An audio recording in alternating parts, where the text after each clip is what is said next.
também enxerga. Porque a gente não enxerga somente com os olhos, não é isso? Exatamente. A gente temos outros recursos para poder enxergar. E a audiodescrição realmente é muito importante. Eu faço parte de um web rádio chamado Web Rádio Inclusiva, e todos os domingos tem o Cine Filme para Cego Ver, com audiodescrição. É muito importante a audiodescrição. Não conhecia, apesar que eu já sou cego, já tem mais ou menos uns 8 anos, e eu vim conhecer a audiodescrição há pouco tempo. E a pergunta que eu quero fazer para a Elaine é para você que faz a audiodescrição. Qual é o tipo de imagem mais difícil de escrever? Tem alguma ou não tem? Tem, sim. O que eu acho mais difícil de fazer descrições são gráficos. Imagens de gráficos são as imagens mais difíceis que eu acho para descrever. Tabelas nem tanto, mas imagens de gráficos, Marcos, é difícil de você fazer a descrição. Porque se você não fizer uma descrição bem objetiva e passar toda a informação que você deve passar, você não consegue fazer com que a pessoa interprete esse gráfico ali. E tem gráficos que são muitas informações. Aí você tem que ir por etapas. Então, se você não entender o contexto, primeiro que se você não entender o contexto, e se você não entender as ferramentas da audiodescrição para fazer descrição de gráficos, você se perde completamente. Então, assim, é os que eu acho mais difícil. Antes eu achava fazer audiodescrição de vídeos, de vídeos, né? Aí eu comecei fazendo para um museu, que eu era voluntária, comecei fazendo para outros públicos, e aí eu até que me acostumei, não achei tão difícil, mas gráficos eu ainda tenho muita dificuldade. Certo, então, você dá de parabéns pela atitude, né, que você escolheu fazer a audiodescrição, e realmente, gente, a tecnologia nos ajuda muito, nós que estamos cegos, e como eu falei no início da minha fala, essa questão de cego ver, tem gente que diz, mas como é que cego vê, né? Tem pessoas que pensam que cego não estuda, cego não trabalha, e cego tem que viver em casa. E realmente o mundo tem aberto muitas oportunidades para a gente, e a audiodescrição é uma delas, e é muito importante. Tá certo? Valeu aí. Valeu, que agradeço.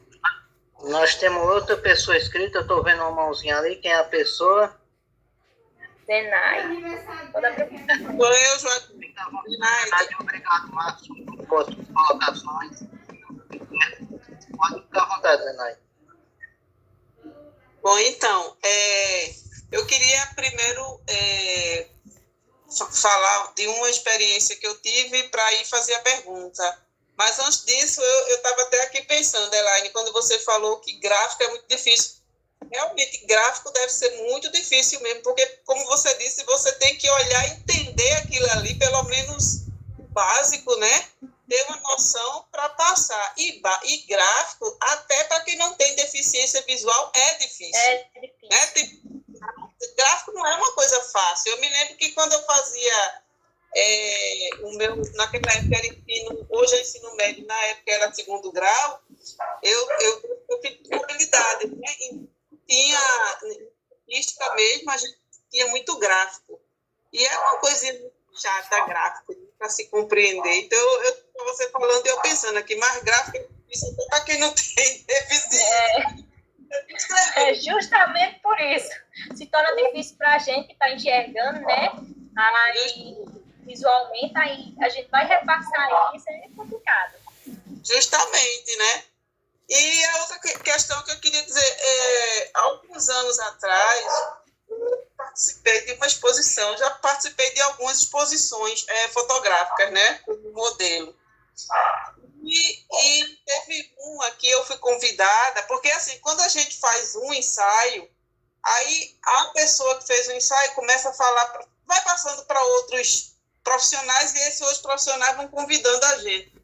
Então, eu fiz uma exposição para um projeto que teve aqui em Recife, que esse projeto, eu esqueci o nome, faz uns 6, 7 anos, mais ou menos, mas esse projeto falava justamente das pessoas que tinham alguma diferença, né? Mas que ela vivia uma vida como qualquer pessoa. No meu caso, albina com baixa visão, mas eu vivia, eu trabalho, na época eu estava fazendo faculdade, né, que eu já terminei, aí eu trabalho, eu tenho amigos, eu saio, enfim. Aí tinha pessoas, o pastor esquetista, né, de skate. Aí tinha várias pessoas que não necessariamente com deficiência, mas que ela tem algo de diferente mas tinha vida social normal, né? E aí eu participei dessa exposição e eu me emocionei muito, porque no dia da exposição, quando teve minha apresentação, então eu fui lá ver, né? E tinha muita gente olhando os quadros, eram quadros assim muito grandes, né? Tudinho. E tinha muita gente olhando tudinho. Aí teve um menino que quando me viu passar, ele disse, olha, das modelos e não sei o que, chamou o pai para falar comigo, fiquei super emocionada. E depois chegou uma moça que ela era cega e com uma audiodescritora, que chama? No caso, audiodescritora, não é isso? Sim. Uma audiodescritora e falou comigo, né? Disse que eu era uma das... E me descreveu todinha para a moça que tinha deficiência visual, né? Que era cega.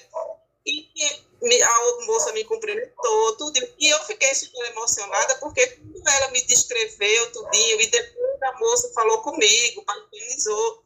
Depois ela foi para a sala onde estavam expostas as fotos, né, os quadros, e ficou descrevendo cada quadro, sabe? E a moça que estava com ela, que tinha deficiência visual, ela estava olhando aquilo ali, né, com um interesse, se apropriando daquilo, tá entendendo?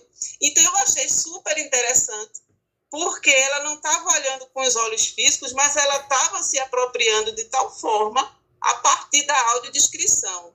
Então, essa experiência, quando eu soube que ia ter essa palestra hoje, essa conversa, eu me lembrei logo dessa experiência. E quando fala audiodescrição, eu me lembro logo dessa experiência que, para mim, foi marcante. E aí, você, na sua experiência de audiodescritora, como é que você sente as pessoas quando você faz a audiodescrição? Como as pessoas se comportam a partir da sua audiodescrição e como é que você se realiza nisso? Boa pergunta, Zenaide. Então, assim, eu faço muitas descrições voltadas para cartas, eventos e tal.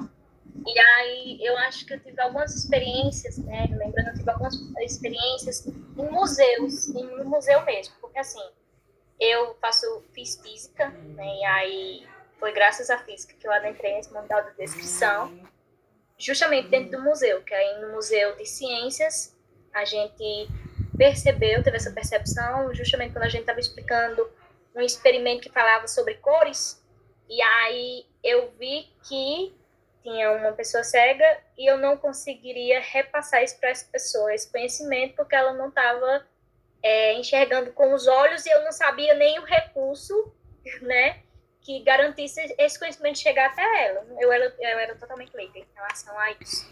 E hoje, né, com esse recurso, tendo esse recurso, principalmente dentro do museu, onde eu já fiz muitas atividades relacionadas a isso em escolas, é gratificante. É gratificante porque, inclusive, o meu trabalho, a minha monografia foi voltada para isso, né, onde eu fiz alguns experimentos, e hoje, no mestrado, eu estou ingressando na mesma linha de pesquisa. E aí eu já tive uma experiência com um grupo de cegos no Juazeiro do Norte, onde eu fiz algumas descrições de alguns experimentos também. E, assim, é gratificante quando você vê que a pessoa entende o conceito literalmente, né? Porque através desses experimentos que eu fiz, adaptado principalmente à questão das cores mesmo, é gratificante quando você vê que a pessoa está entendendo aquele fenômeno. Um fenômeno que, por exemplo, é associado à luz. E aí, quando você pensa em luz na física, é um fenômeno que você diz, como é que eu vou explicar a luz e os fenômenos associados a ela a uma pessoa que não enxerga? Então, a primeira dúvida que vem é relacionada a isso. Como é que eu vou explicar a luz? E os fenômenos associados à luz é uma pessoa que não enxerga. E quando você traz isso de outra forma, que não sejam os olhos, isso é gratificante porque você vê a pessoa entendendo o acontecimento, você vê a pessoa entendendo o fenômeno. Ela não está enxergando com os olhos, mas ela está enxergando com outros sentidos. E isso aí é gratificante em relação a você saber que você está conseguindo repassar aquele conhecimento para aquela pessoa, que ele está entendendo, que ele está interpretando. Só que não da forma visual, como as pessoas, né, que enxergam, mas sim de outras formas. Então, é gratificante você saber disso, é como eu falei. É complicado quando você vê que você está fazendo uso do recurso da acessibilidade, mas você não está conseguindo fazer com que esse conhecimento chegue àquela pessoa. Você não está conseguindo fazer descrevendo corretamente e enxergando na face daquela pessoa que ela está interpretando. Isso ali é frustrante para você, porque você está vendo que ela não está interpretando o que você está falando. Você está falando, você está garantindo, você está achando que está levando a acessibilidade para ele, e na verdade você não está.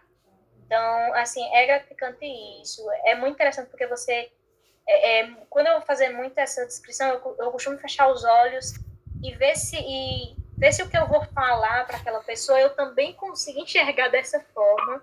Então, isso daí traz para a gente, né, essa experiência, você entender, se você consegue interpretar com você com os olhos fechados, você pegando todo esse contexto, repassando para essa pessoa, aí sim, essa pessoa consegue fazer essa interpretação, aí sim você está tendo o recurso da acessibilidade, show, você está conseguindo realmente levar o conhecimento para ela. Né? Então, é como eu disse, isso aí é gratificante demais, né? Gratificante para a gente como profissional andando aí nesse rumo, né? E gratificante em saber que você está incluindo aquela pessoa naquele conhecimento.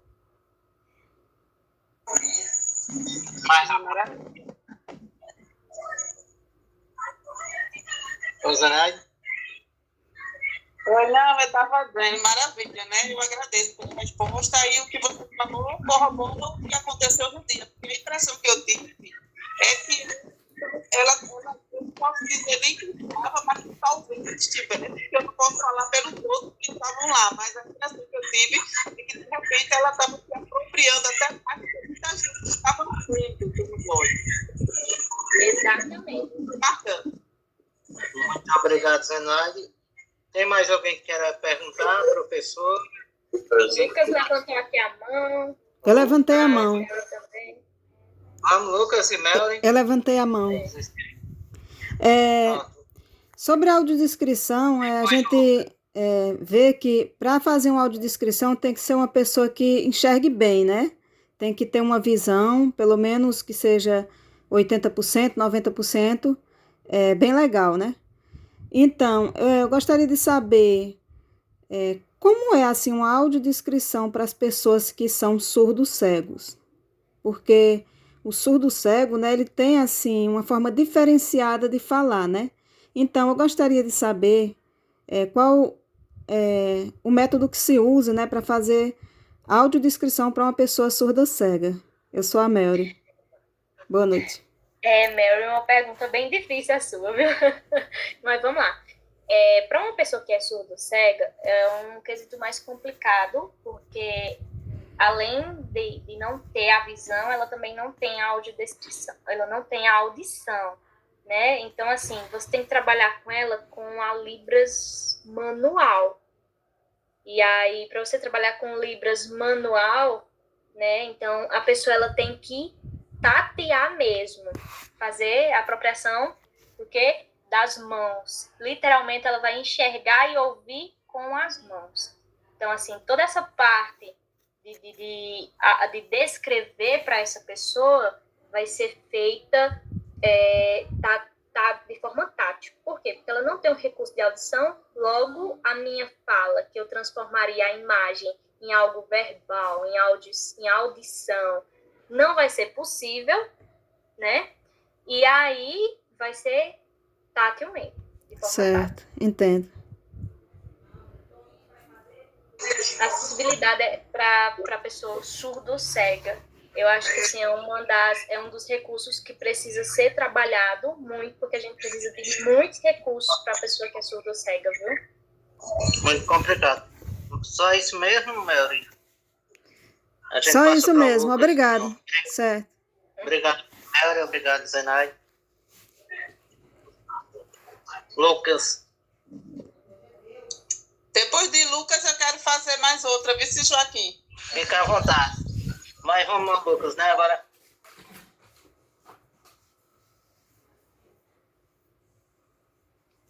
Não, Pode na ligar seu verdade, microfone.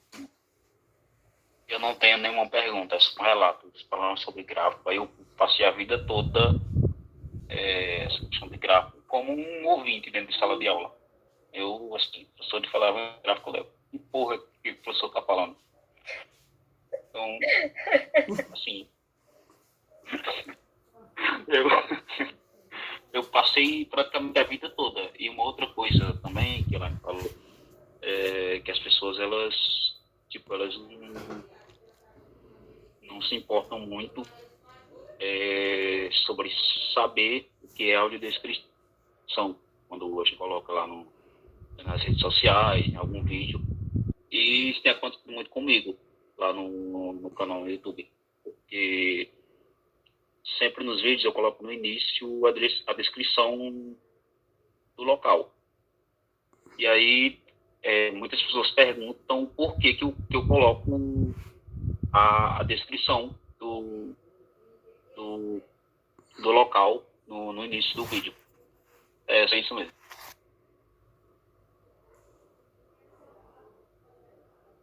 Lucas, assim, eu conheço um pouquinho da trajetória de Lucas, bem pouquinho, porque eu já conheci Lucas. Lucas estava no 3º ano do ensino médio. E aí, Lucas, ele passou os 3 anos do ensino médio sem nenhum tipo de acompanhamento. Nenhum mesmo. Nada. Então, o Lucas não tinha uma pessoa dentro de sala de aula com ele para fazer descrições, por exemplo, de imagens que tivessem nos slides dos professores, para fazer descrição das fórmulas matemáticas, nada. Da escrita no quadro. E aí, eu acho que foi assim, uma barra muito pesada para ele, né? Assim como tem muitos casos aí que são negligenciados, né?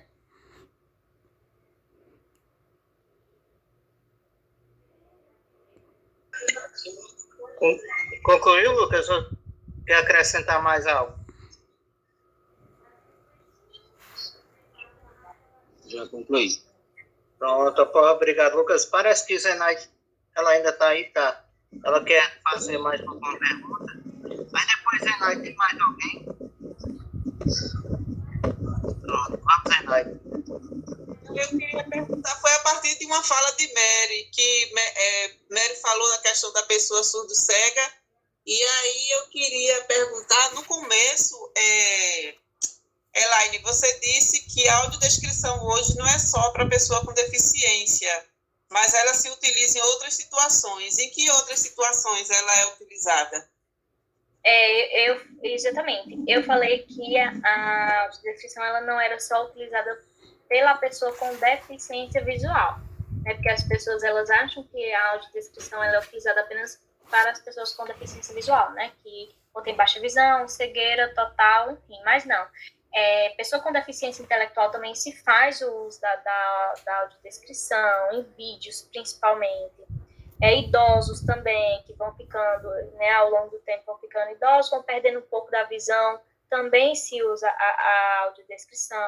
As pessoas que possuem dislexia, né, os autistas, todos eles também fazem uso da audiodescrição, seja em momentos de aprendizagem ou não.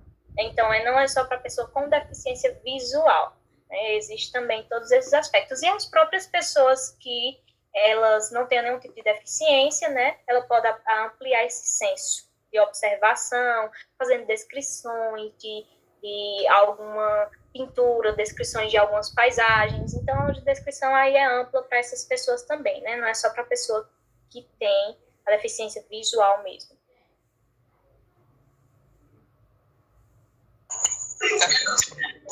Satisfeita, Zenaide?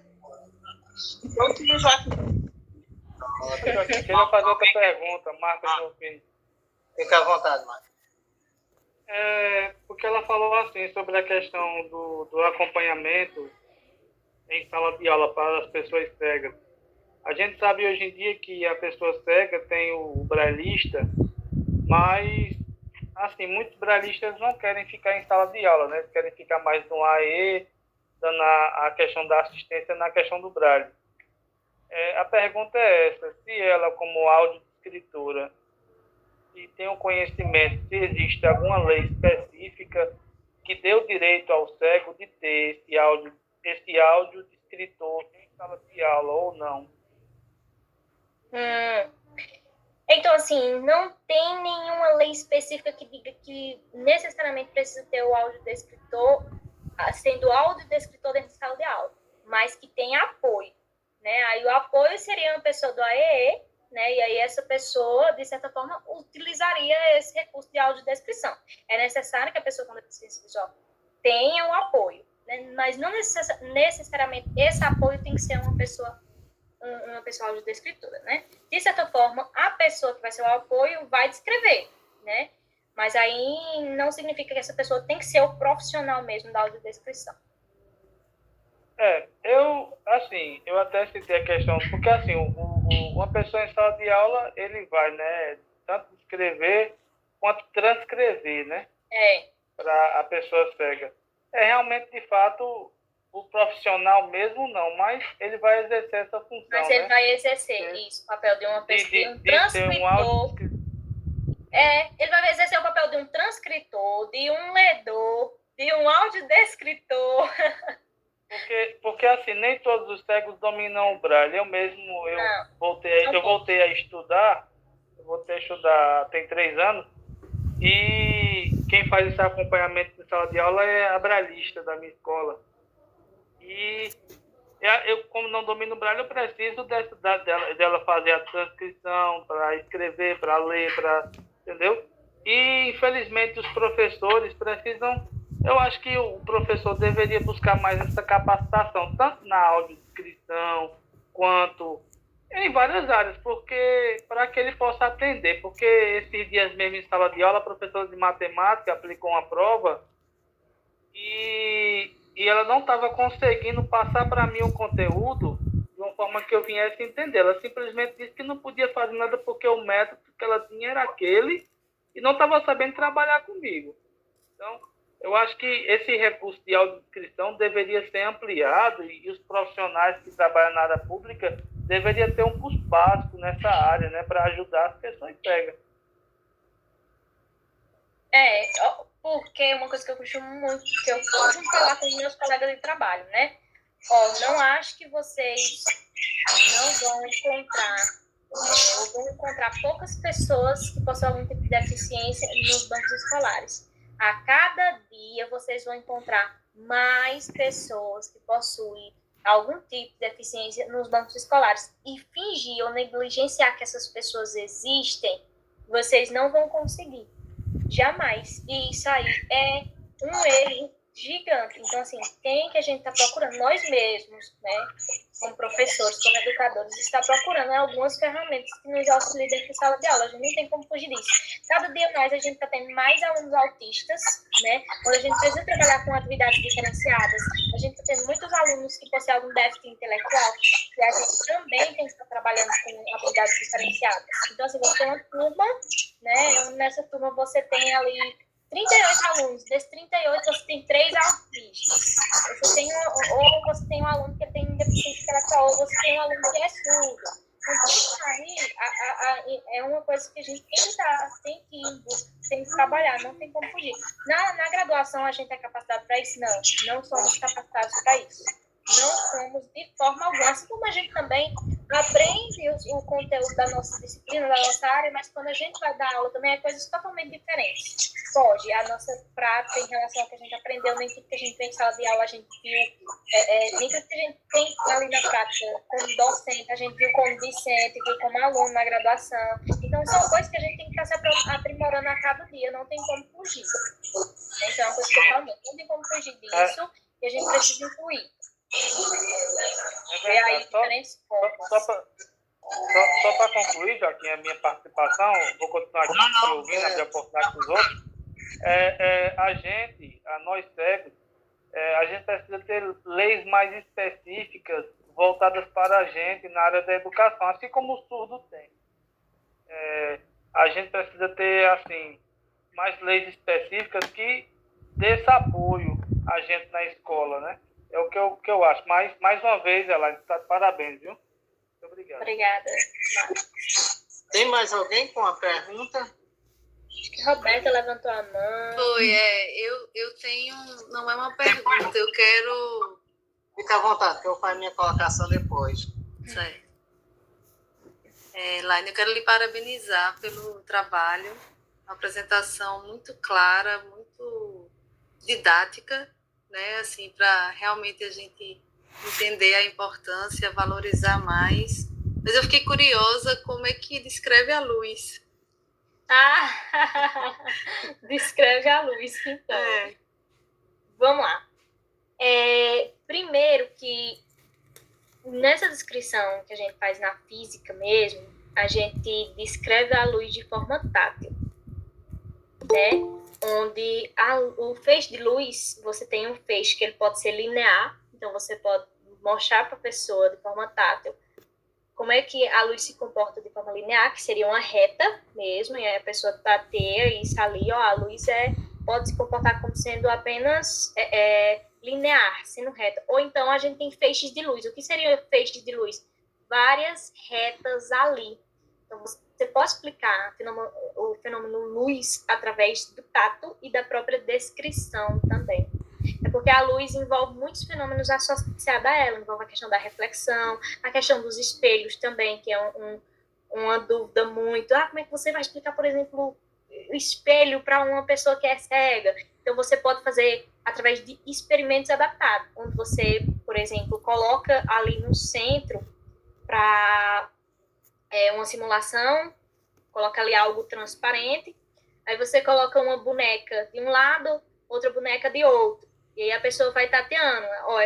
Essa boneca que está de um lado, a boneca de outro, e tem ali um vidro transparente. O espelho funciona dessa forma aí, onde os raios luminosos. Então, tudo isso aí você pode mostrar através de experimentos táteis, onde você vai tatear e entender como é esse funcionamento. Agora, enxergar a luz, assim, pelos olhos, é difícil. Não tem como a gente fazer...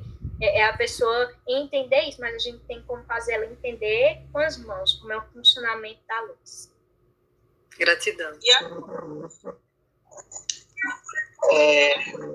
Acho que tem mais alguém com uma pergunta? Obrigado aí, Roberto, pelas suas colocações. Eu queria fazer uma colocação em cima da fala de Marcos, que eu achei bem interessante. Sobre o que você disse, Elaine, que não só as pessoas com deficiência, autista, né, que precisa, e dislexia, né? O Marcos, ele falou da questão do Braille.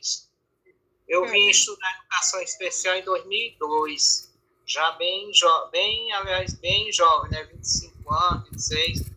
Hoje eu estou com 47 anos, né? Resumi a história um pouquinho, voltei a estudar, tinha parado, e aí cheguei a concluir até faculdade, né, com muita dificuldade. Mas, porém, até Maria José foi uma das minhas professoras de Braille, teve Ana Maria Ramos, Vieira e outras. Aí eu tentei, né, assim, muito, e tenho regleta, tinha um prancheta, escrevo em Braille, mas não consigo escrever direito. Eu leio alguma coisa, mas não consigo, não sabe? Aí eu tem algumas coisas que eu tenho dificuldade, matemática e outras coisas.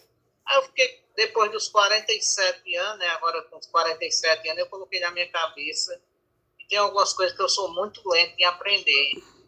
Aí eu fui refletir, porque hoje em dia está aumentando muito autismo e dislexia, né? A dislexia é dificuldade no aprendizado, né? Aí eu fiquei pensando, eu digo, mas rapaz, eu acho que eu tenho dislexia, porque tanto tempo que eu tento o Braille e fico frustrado porque não domino o Braille e outras coisas, né? Até amarrar um cadastro num sapato, eu não sei. Assim, é uma realidade que eu digo a verdade. Aí eu digo, eu tenho dislexia. Mas o ponto que eu quero chegar, assim, que a autodescrição é muito importante. Eu já participei de alguns eventos que tem a descrição aqui na minha cidade, que já teve, né? e do Recife também. E essa questão da rádio que Marcos disse é muito importante, eu já estive vendo também. Então, essas colocações que eu faço, que a autodescrição, ela é importante nos tempos atuais. E você está de parabéns por estar colocando isso no seu mestrado, é isso que você falou? Agora eu trouxe para o meu mestrado a minha pesquisa. E aí, aí o professor ficou muito interessado, porque a gente vai trabalhar com cordéis no ensino de física, e aí eu vou fazer a descrição desses cordéis para pessoa cega. É uma linha de pesquisa bem interessante. Assim, todo o mestrado não tinha tido ainda nenhum trabalho voltado à acessibilidade, voltado à inclusão, e principalmente para a pessoa com deficiência visual. Então, assim, eu estou trazendo esse trabalho, acho que vai dar certo, né, unificando aí. Pronto. Vamos abrir para mais umas 2 perguntas aqui, que eu estou vendo que tem gente aqui, antes da gente encerrar. Vamos abrir para mais 2 aqui, que eu não sei se tem mais de 2. Ah, tem 2. Então, vamos à primeira aqui, quem é a pessoa.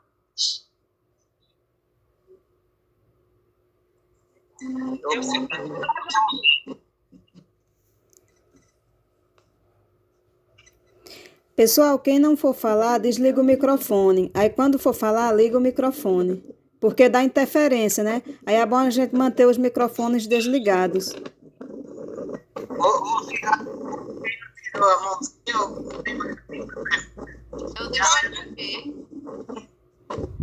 Oi, Joaquim. Oi, é você que está novamente?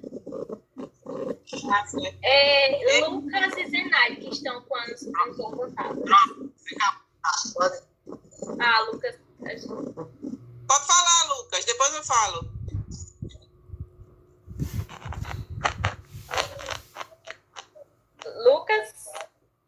Lucas saiu. Foi ele Eu acho que Ele voltou agora. a internet dele deve ter caído, alguma coisa desse tipo. Mas fica à vontade, Zenaide. Então tá certo. Pessoal, porque uma pergunta vai puxando da outra. Quando você estava falando da luz para a Roberta, eu me lembrei das cores. Né? Como é que você descreve as cores? Porque tem pessoas que são cegas de nascença e pessoas que não são cegas de nascença. Aqui não são cegas de nascença já tem ou uma noção ou já sabe as cores de forma mais apropriada. Aí eu fico pensando, a pergunta que eu faço em cima disso é o seguinte: quando você vai fazer a audiodescrição para alguém, se for individual, vamos supor, você primeiro pergunta para a pessoa sobre essa questão se ela perda de visão é desde de nascença ou se ela perdeu depois, que é para você saber como você vai conduzir essa audiodescrição com relação à cor, luz, essas coisas que são mais complicadas, né? Mais complexas, ou isso não precisa e você tem as técnicas aí para descrever. Então, Zenaide, quando geralmente eu faço descrições de imagens, cards, essas descrições já vão com as cores, né? A gente não tem como perguntar, como vai para todos os públicos, aí a gente não tem como fazer essa relação, né? Aí quem for baixa visão sabe como é a cor, quem tiver for adquirida, né? A cegueira adquirida, aí já tem memória visual. E quem não né, que nunca enxergou as cores, geralmente se pega a características, né? Por exemplo, tem pessoas que sabem que o preto, que cores escuras, elas são mais associam a alguma coisa, cores mais claras associam a outras coisas. Então, assim, fazem associações que são associações abstratas, né? Para eles, que no caso são a pessoa que é cega de nascença.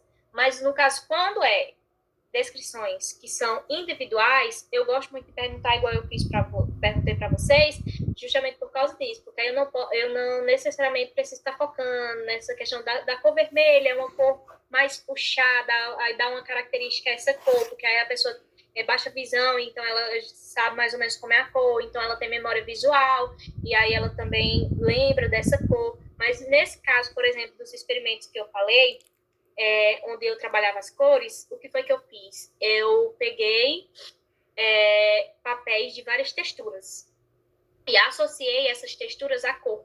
Por exemplo, a cor vermelha, ela tem uma textura, que é uma textura mais em círculos. Então, assim, é um papel que ele é um papel todo em círculo. Se você tatear ele, você vai conseguir detectar ali que é um papel todo em círculo. Já a cor amarela é uma cor que ela tem uma característica lisa. É toda lisa, o papel é todo liso. Já a cor azul é um papel EVA, por exemplo. Já a cor preta é um papel EVA com glitter. Então, assim, as cores, geralmente, quando eu vou explicar experimentos que estejam relacionados a cores, ou quando eu vou fazer uma descrição relacionada a isso, eu tento puxar alguma característica, sabe? Principalmente se for individual. Se não for individual, a gente coloca lá qual é a cor e tal. Como vai para diversos públicos, a gente não tem como fazer essa relação, sabe? Individual, fazer esse sistema e tal, não tem como. Então, aí vai a cor e aí a própria pessoa, se for deficiência, se tiver deficiência, se for cego mesmo, que nunca enxergou, aí dá a cada característica da cor uma relação, algo do tipo. É mais abstrato para essa pessoa que nunca enxergou, né? Mas geralmente eles fazem essa característica, fazem uma associação a alguma característica, sabe? Que a cores como preto, azul, elas são mais voltadas a alguma coisa mais escura, mais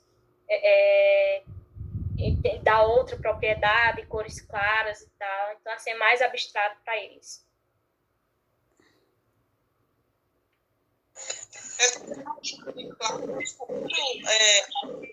Tem, né? Quando a luz está acesa, quando a luz está apagada, por exemplo, ela tem essa função, né?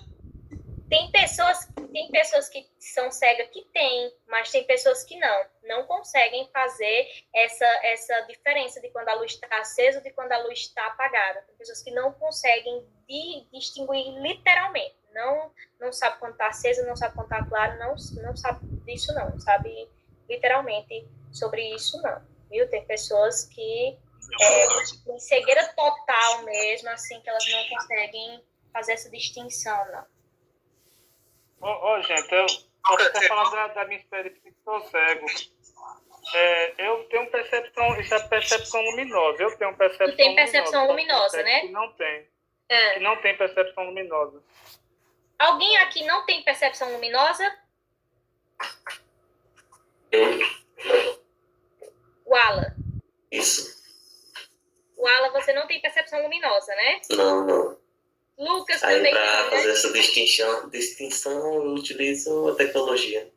A tecnologia, né? A questão da memória visual de cores. Você ainda tem essa memória visual aí bem nítida? Bem, assim, consegue lembrar bem das cores, Alan? Sim. Então, para o Alan é bem mais fácil fazer uma descrição, dizer que... Lucas, parece que eu queria falar agora. Lucas.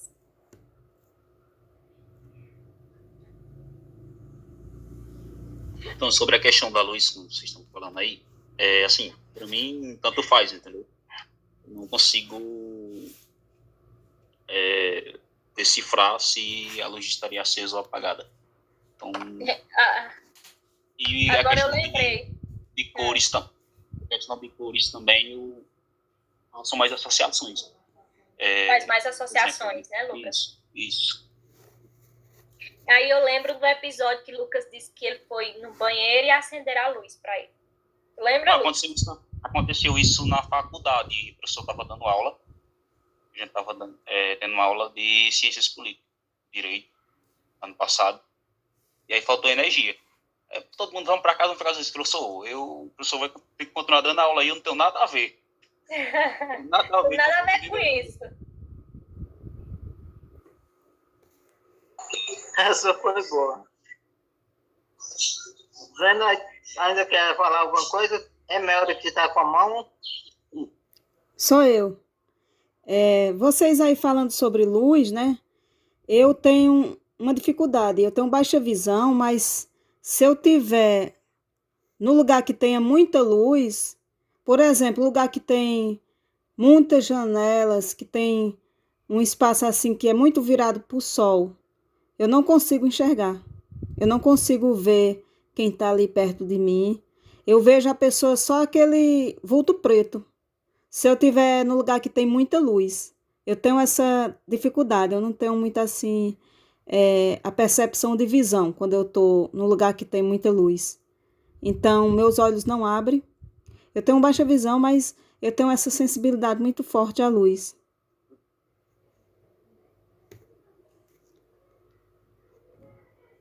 Obrigada aí, gente, pela atenção. Ô, gente, só uma perguntinha rápida, só uma curiosidade que surgiu aqui.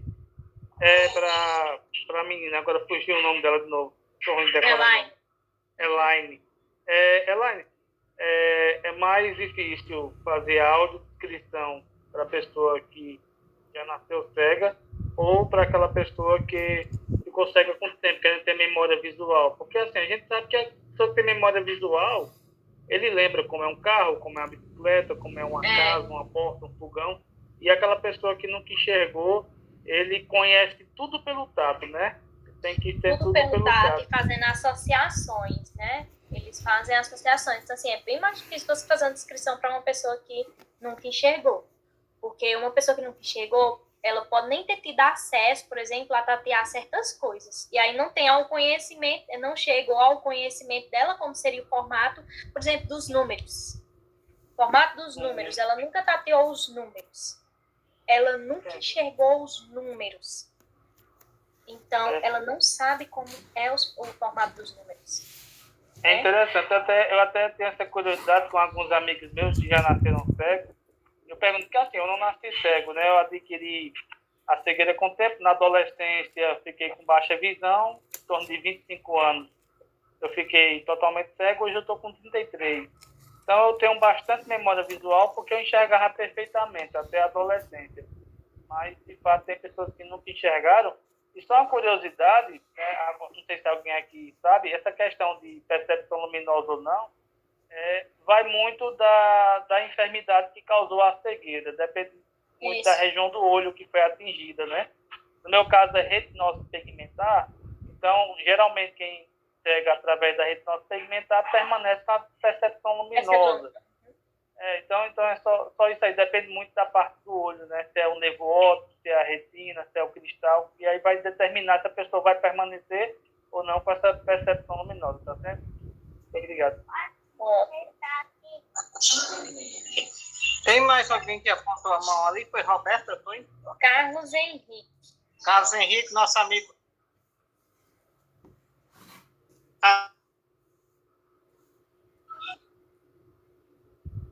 Carlos Henrique levantou a mão, pode perguntar.